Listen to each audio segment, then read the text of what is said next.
Hello বন্ধুরা, কেমন আছেন? আশা করি ভালো হবেন। আমিও ভালো আছি। এই যে সব রান্নাঘরে কাজ হয়ে গেছে, কমপ্লিট, রান্না বান্না সব কমপ্লিট। ধর একে এই যে ওষুধ খাইয়ে দিই। এ চুলের নতুন সমস্যা, কি আর বলবো, বলি না, এর নিয়ে আমি কখনো সুস্থ থাকি না।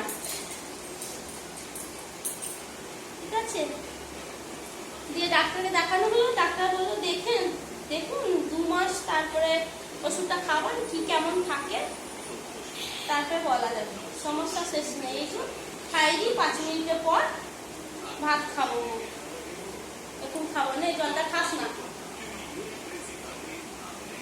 ওষুধটা খাইয়ে 5 মিনিট পর খাবার দেবো। ভাত খাইয়ে দেবো, তারপরে আবার ওষুধ খাবো। সারাদিন মানে ওষুধ খাওয়ানো, সংসারে কাজ সবই, মানে এমন এক এক সময় হয় শরীরটা মানে আলাঝালা হয়ে যায়।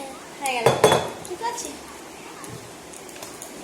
তারপরে আবার ওষুধ আছে, তো খেয়ে নেবে। তারপরে 5 মিনিট পর ওই বলছি না, ঘুমাতে আর করতে সব করতে 12টা। বেশ, টাটা, রাখছি। সবাই ভালো থাকবেন, সুস্থ থাকবেন।